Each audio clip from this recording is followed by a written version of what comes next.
Hello. This would be the signal for the, yeah. That's the signal.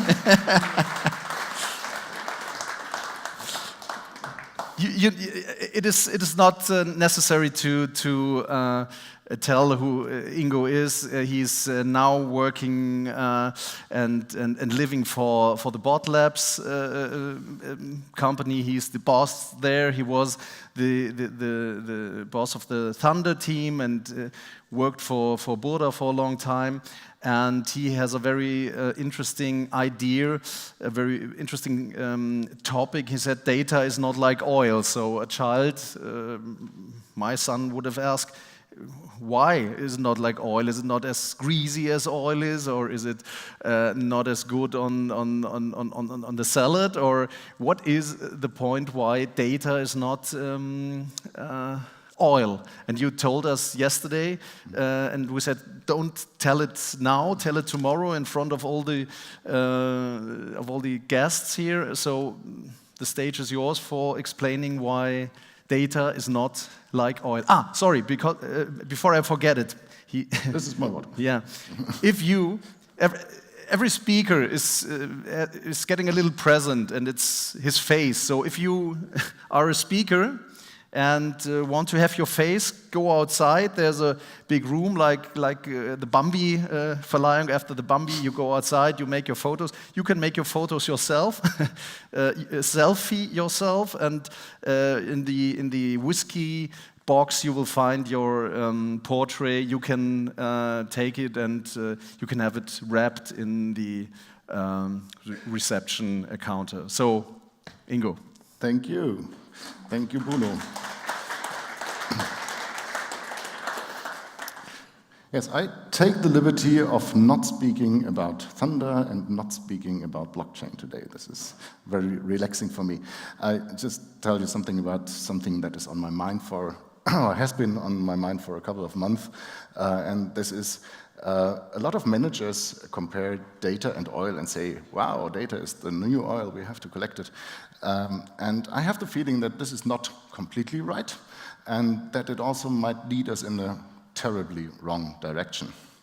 So let's first talk about why we talk about data. So that's pretty obvious, actually, because we see a couple of companies out there which collect a lot of data, and we see that those companies are very valuable and everybody wants to be like them, and then we start collecting data. And we also see that those companies actually offer very valuable services for us. Not only Google Search, which is obviously paid by advertising, as all the publishers know, but there's also Google Mail. And Google Mail doesn't have any advertising, but it's still there, and it's still free, and it's still very valuable for us. And it's obvious that it is somehow paid by the data they collect. But how can they make such great services like Google Earth, Google Maps, Gmail, and a lot of things from Facebook and also from Apple that literally don't cost anything but for us as a customer, but obviously need billions of investments. So how can that work? And I think most people don't really, they have a feeling about it, but they don't really know. And they think it's somehow a secret which the Googles have, which is completely untrue, because exactly Google published a scientific paper in 2008, which is now 10 years ago, where they exactly described their strategy. And this strategy was picked up then by the Amazons, by the Facebooks, by the Apples. But I have the feeling that not many managers actually read this paper, because it's only 20 pages. You can download it, it's free. And it's very insightful. It's called the unreasonable effectiveness of data. So what did the guys find out? In fact, they took a lot of algorithms. Those are machine learning algorithms, and looked at them and looked at their effectiveness. They looked at the effectiveness if they fed them, let's say, maybe 200,000 pictures of a dog. With which accuracy can they predict if a new picture has a dog in it or not? And the thing was that it's like between 75 and 85% somewhere.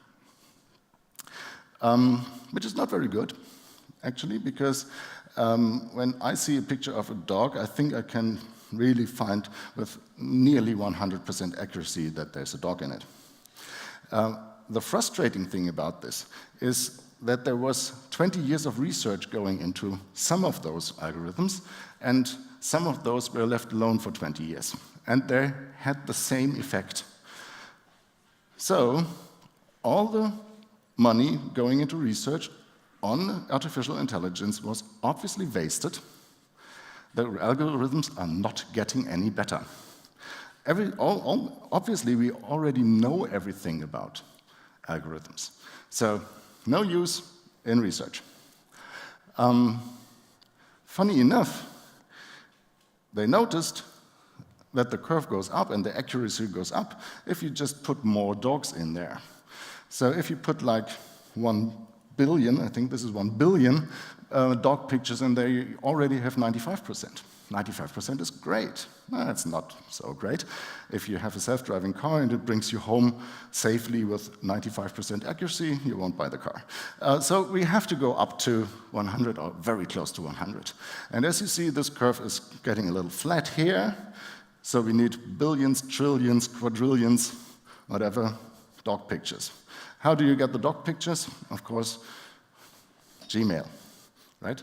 You send your dog pictures to other people, and they have the dog pictures. So this is actually what they're working on. They're collecting data, lots of data, because they noticed we need tons of data to have AI working.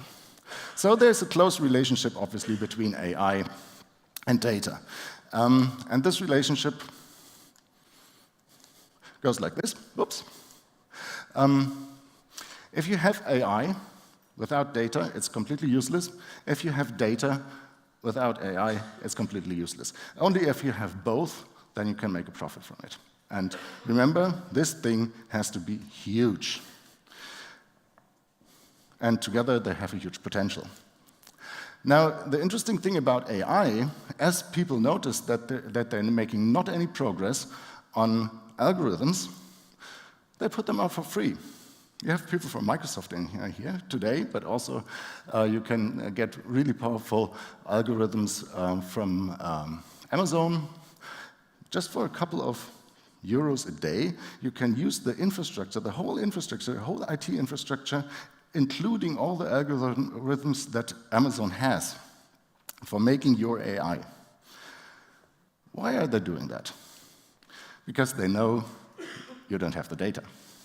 And you will never get as much data as an Amazon or a Google can already collect it.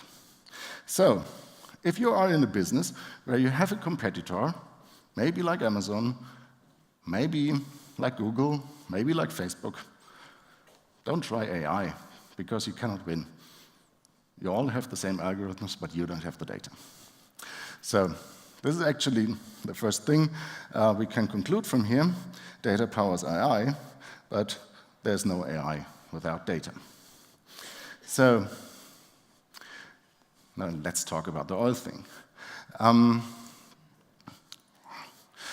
There's one or two things which I think are true about AI if we compare them with human intelligence.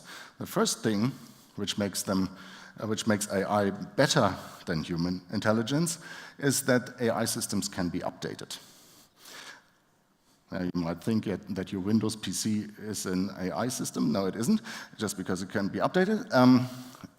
No, it's more like if you have one human doctor, this human doctor has to learn all his life. And if there's a new treatment or something found, then this doctor will maybe go to a conference next year and maybe hear about it. But until then, he will not know. So you have to update each human one by one. And this updating process takes very long, is very insecure, and is not reaching everybody, definitely. With an AI doctor, which is just a machine, you can just put a new software part in it and it is updated. This is much faster, much better. And also, all artificial doctors could learn at the same time. They could learn simultaneously. If we have 1 million doctors connected to this one learning system, they learn all at the same time, and they all have the same knowledge. The other thing which is better with AI than with humans is that humans are not connected. AI systems can be connected.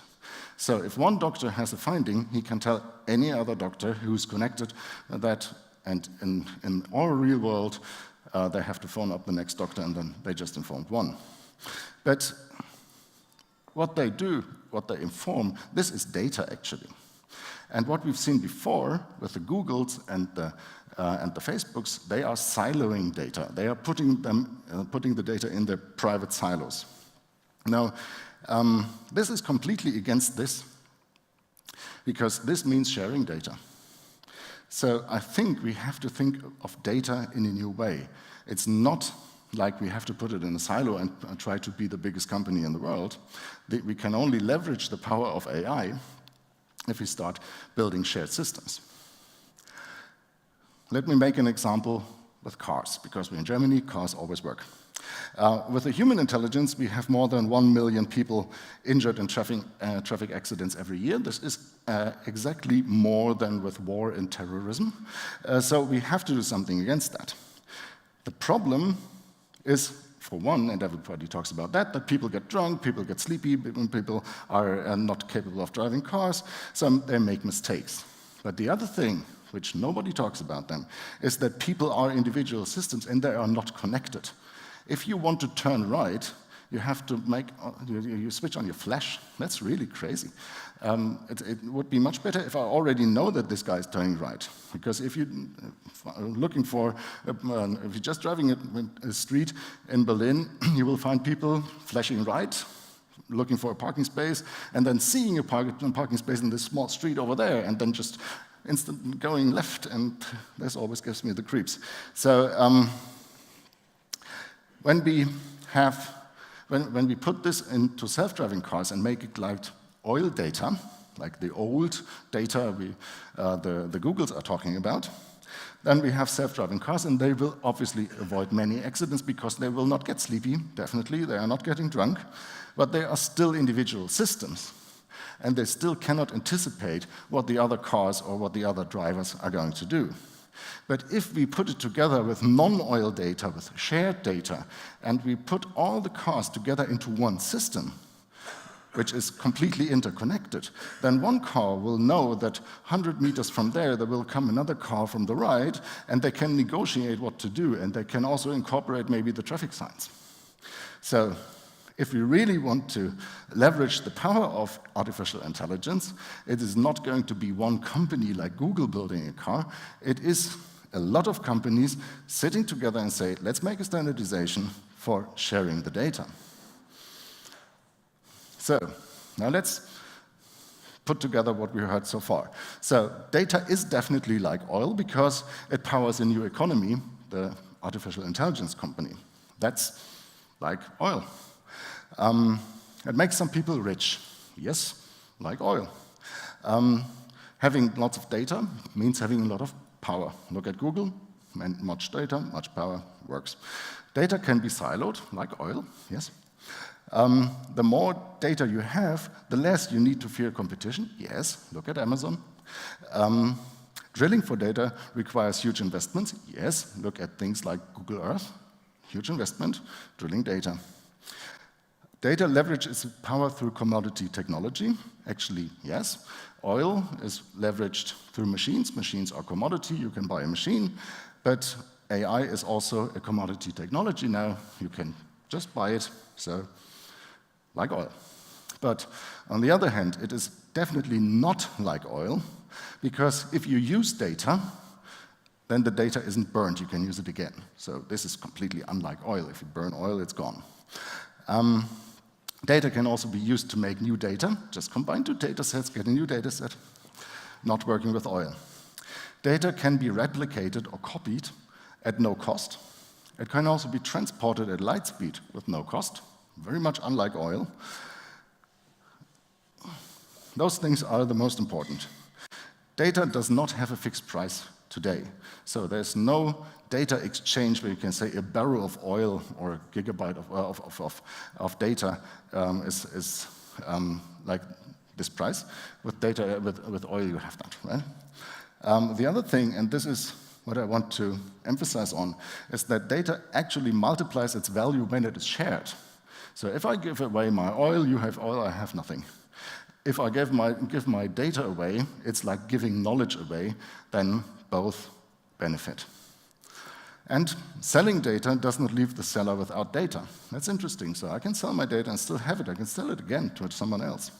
That's completely unlike oil. I think we have to look a little bit more on the not like oil things in the future. So, conclusion number 2, power of AI can only be unleashed by sharing data. Connected systems sharing data will be smarter than those built on data silos. And we have to stop treating data like oil. So now comes the last question. Who should own the data? Because today it's mostly owned by big companies. And big data together with artificial intelligence has some downsides, and we have to talk about them. One is it's a job killer, definitely. I have a slide about that. The second thing many people don't think about, it is opinionated. If you go to a bank today and ask for a bank loan, then they will take like 2 weeks or so, and then they give you the answer, yes or no. But this answer is not coming from the guy who gives you the answer, actually. It's coming from an AI system. So they're taking a lot of things into account. And if this system has some obscure, wrong, whatever data, then it is building an opinion which might be wrong. And this might be dangerous for you because you don't get a bank loan. And the poor guy sitting in front of you can't even explain to you why you don't get a bank loan. It's just that the machine decided. So here we produce systems which have opinions. And those opinions then lead to actions which can be very dangerous. So huge threat in the system. And it is very hard to govern. Where's the laws, where's the regulations about data? I don't see any. That's complicated. Talking about the jobs again, I think 30% of the jobs will be taken over by AI and data, which is obviously everybody who is a driver, that's easy, but also accountants, also lawyers and doctors because they're just following rules, right? Call center agents, definitely, but also managers, politicians, that can much better be done with artificial intelligence and a lot of data. If you want to be safe, change to a different job, become a plumber. I think plumber is the best choice you can have. We will need another 50 years to replace a plumber by a robot. This will take a lot of time. But also chefs, waiters, bakers, farmers, shepherds, pretty safe. So it's only taking away 30% of the jobs. Now, a lot of people, if I say that, people normally say, yeah, we had an industrial revolution already, and it didn't, and everybody was saying, oh, it's going to take away the jobs, and it didn't. So be cool. 30%, those 30% of jobs will rise somewhere else. No, they won't. Because the people telling that the first industrial revolution didn't take away the jobs, in fact, they forgot about the horses. Because when you see here, before the industrial revolution, we have this farmer here leading the horses, and we have this farmer here steering the plough. Then comes the industrial revolution, and the steering guy obviously moves over here into his tractor, and this guy here is not going to lose his job because he's moving here in the factory, and he's building tractors. So cool for everybody, besides the horses. The horses became useless. And with our new industrial revolution, which is AI revolution, we have a call center here. So now this guy here loses some weight and becomes a programmer. That's cool. But the call center is working completely without people, and all those people are horses. And that's a problem, and that's not going to away. So this new industrial revolution is going to be completely different than the old one. So now, as we know, that we have some issues here, and on the other hand, we have huge companies, huge monopolistic companies owning lots of the data. And this is potentially dangerous because those companies are not working for the common good, they are working for shareholder value normally. So leaving our eye to them might turn out to be a disaster. So we have to be pretty aware of that. What can we do? We cannot compete. We have little chances if we compete because they have more data. Even worse, they encourage smaller companies to start collecting data. And if you start collecting data, you're actually playing their game. Because you waste power, you waste your power, and you create useless, smaller data silos which cannot compete to the bigger ones. And as we have the power of the data in the big companies, we cannot unleash or leverage the power of AI in a nice way, because they will not build connected systems. So, shall we nationalize it? That's the first thing. People think, we have a problem with Google, let's nationalize Google. But if we nationalize it, the data is in control of those guys. I'm not sure if this is the right solution.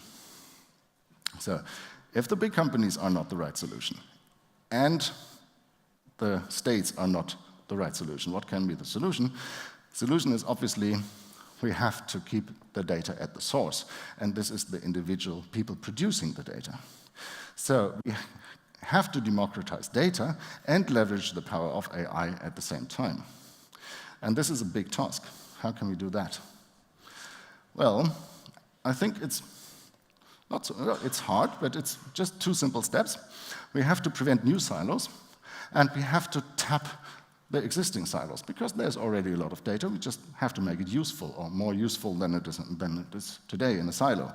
So at first, how do we prevent new silos? I think we have to support systems which leave data at the source, which is systems which support self-sovereign identity, for example. We have to make sure that the data source is always in control of the data. And we have to, and this is new, I think we have also to make sure that the data source is able to monetize the data. So if I produce data about myself, so my shopping history or whatever, I should be able to monetize it, and I should be able to monetize it more than once, because it's data. I can sell it like 100 times. We have to support standardization of data, enabling easier sharing. If we don't have the standards, we will never share the data, so collecting data becomes useless. And we have to build connected AI systems which rely on multiple data sources. So if you're working for BMW, please don't make a BMW self-driving car system. At least make one for all the German manufacturers. Better, all the manufacturers. Don't build new silos, I think I said this before. Accept the sovereignty of the individuals which produce the data. And if you generate data, make it available. We are in an open source conference, that shouldn't be so hard. So, how do we tap existing silos? We don't have to destroy them. We don't have to destroy or nationalize or whatever Google. That's not necessary. It would be stupid, because there's a huge amount of value generated here. It's completely sufficient to have them open for others. So how can we tell Mr. Google to open their data? I think they need an incentive to share their data. And as those companies are commercial companies, they will accept any incentive which is money. So we need to value data. We need to have a value on data. We put a price tag on it. And then we will have to establish a market where they can share the data and earn money with it, because that's the new revenue stream and they will accept it. So that sounds, how are we going to do that? In fact, people are working on stuff like that. In fact, I'm working on stuff like this, and there's other people who are working on stuff like this. So I invite you to look at the system we built. It's called KILT protocol, which is an infrastructure for building systems which respect the self-sovereignty of people. Data will be liberated and moved to the individual decision if you use systems like this protocol, for example. And there are other people, as I said, like the Ocean Protocol people, which build protocols for sharing data, for marketing data, and for putting a price tag on data. So this is, I think, a move in the right direction. It will take a while, of course. All these software things are not ready. They will be ready next year, both of them, and we hope that this will do something good in the world. So the conclusion, please don't start building silos. Respect the individual ownership of data, start sharing data, and start building connected systems. Thank you.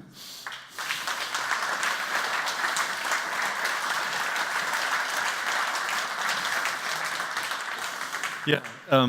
Thank you, Ingo. Do you have any questions? It's impossible. You must have any questions. I had so many, but I cannot remember all the questions I have. But one of the questions is, who of you is afraid to be a horse? No, really. I wondered when I listened to Ingo, am I a horse or am I a peasant or a horse rider? So I would be interested in who of you is really afraid. Are you a horse or are you somebody who is not replaceable? I'm a horse. You're a horse. Why? Yeah, definitely. Yeah, because I'm a manager. I make decisions. This can be done much better with AI. If you have enough data, you can replace me today. But do you really think all decisions that have to be made can be made with artificial intelligence, or are some people what we call decisions from the stomach that are, or is nobody asking about what your stomach Artificial stomachs are much better than yours. You're convinced about that? I'm Why? completely, yeah, because this is all chemical processes, which your stomach is in your brain, and it's chemical processes going, and they just make decisions in light speed or whatever speed for you, but they are based on your experiences, they are based on your environment, and it's not, there is no free will like that. It's just another computer program which is just inside the brain. And I think it can be much more objective and much more thinking better if you put it in the computer. This is not ready right now, but this will be ready in 10 years. And the guts feelings will be replaced or will be simulated by computers much better than by humans. So, because I read the word doctors can be replaced, yeah? Unsafe. Yeah. But not nurses. Nurses are needed. Yeah. Doctors can be replaced. So you wouldn't have any problem trust an artificial doctor more than a real doctor? Well, if you have something like, oh, it's aching here, are you going to your doctor or are you Googling it? I'm not Googling it because because I once listened to Manfred Spitzer, which everybody of you knows, and he called this the Google disease. So if you looking for a hurting knee, you know you have a brain tumor, and that's the thing why I personally don't Google. But a lot of people already do. But I think you're right. Yeah. Yeah, and I know some doctors, and they tell me if a person comes there and gets checked, and the doctor says, oh, this can be this and this, and they always say, oh, no, but Mr. Google said it's something else. So first they Google, and then they go to the doctor because they think they need a prescription. But because we have a little time left, what I'm interested in, a friend of mine is working for the automotive business, and he was telling me about an old mechanic who always knew that one piece of work would break at a certain moment, and all the other couldn't explain why he knew that this won't work, that this piece will break. And after a long time, they found out that this old master, he heard kind of a sound that this thing made out of metal makes before it breaks. And this can artificial intelligence develop things like hearing something before it is breaking? There's no data about this must break, but the old master knows this will break, and all the others said no, it won't break, and make.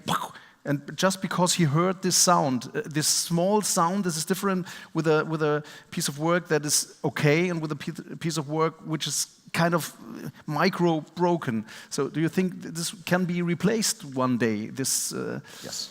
Yes. Why? Okay, I see. Because the open answer because is easier than... Well, we have sensors for that, and we can collect data. The only thing that this person did, he was collecting data, actually. He was looking at this piece of machinery, and then he heard the sound, and he said, okay, a sound, oops, then he saw it break. Then next time, he heard the sound again, and it broke again, and he said, hey, maybe there's a correlation. And that's what machines can do as well, but it's probably much easier because this factory has been lucky that they had this guy, because otherwise they would never have found out.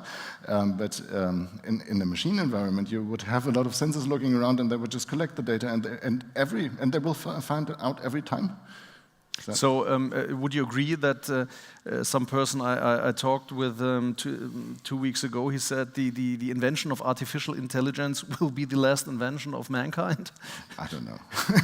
Yeah, but you see the point that he said, when we invented this, we invented the end of us needed? No, definitely not, because there's a lot of things we still have to do, and I think you can see it from the positive side. If we do it in the society thing in the right way, we will have much more time for arts. We will have much more time for caring about family, because it's producing more value than we had before with less work, which is first nice. We just have to find something to do for the horses, and then everything will be fine. So that's what I wanted to ask you. What would you do? What would you think is a good idea for the horses? What are some kind of positive views for the future? What can these horses do? What should they do? Well, first of all, yeah, like I said, they should. I think we should care a little bit more about creativity. We should care a little bit more about other people. We should get out of the stress. We shouldn't work like 40 hours a week. We should start working like 10 to 12 hours a week. That would be much healthier for the people, and we just have to distribute it in the right way. And this is many political decisions which have to be made, including whatever bedingungsloses Grundeinkommen is in is in English, and stuff like that. So yeah, and I think it's now time to talk about that, because in 10 to 15 years it will be there, and if we don't make the solutions before, we will be in trouble. You remember between the 11th and 12th beer yesterday, we were talking about also possible new jobs that could be invented, like the concierge thing. I really like that idea. You were talking about your Amazon problem, that you're always not there when the parcels are coming, and you would like to have somebody who is giving it away also. So can you please, for 1 minute, explain this concierge idea, because I like that very much. It's, well, I'm not really sure if all the doctors will become concierges. So they might not like the idea. Some might. Some might. The idea is pretty simple. When, like 100 years ago, we had concierge services, now we don't. And if we had like a small concierge service which also can cool things and put things away from us, which is in walking distance to our home, that would be very nice, because Mr. Amazon could deliver the things there and we could pick them up. That would be much better. I worked for a company, Axel Springer, for like 6 years ago, and they had something like that, and that was so cool, because you can also bring your shirts there, and they don't iron it, but they bring it somewhere, and then it's ironed, and you get it back, and you have one. So this would be, in my opinion, that would be ultimate luxury, but I'm not sure if it's going to work. Just a short check. Who would? Ingo yesterday said, I would pay some euros for having a concierge. Would you also do that? Would you be? Would you like to pay some money for having a person which is taking your parcels or bringing them away, or having your shirts cleaned? Not so many people. Not so many. That's the problem. So, what are we doing with the doctor, with the horse doctor, with the doctor horse? Can you imagine some other possibilities for them in a society? Because the picture you're painting is quite, for me, creepy. When I think about, for example, 30% not having a job anymore, not having a. It's not the job. It's the thing you want to do in life. Are you more pessimistic or optimistic? I'm more optimistic, because I think we will still need some doctors. Some people have to make some research. Some people have to tell the nurses what to do and stuff like that. I'm just saying we will not need as many doctors. So if we need only half the doctors, then and we create the same value, then actually all the doctors have to work half time but get the same money. So that's not so bad. Actually, we just have to think about it a little bit different. We have to distribute the money in a different way. It could be a possibility that if we don't work as horses, we don't need so many doctors, because we are freer, more creative, and And the last question, if no question is coming from you, we also were talking about Amazon, and you had this Amazon point. Do you think the possibilities with Amazon are bigger or the dangers? I think what I said yesterday is that I think that Amazon is the most valuable company in the world, and I still think this, but I'm a little bit afraid of Amazon because they are turning into a monopoly, and this is never good for society. Okay. Basically. Ladies and gentlemen, Ingo Rübe. Thank you.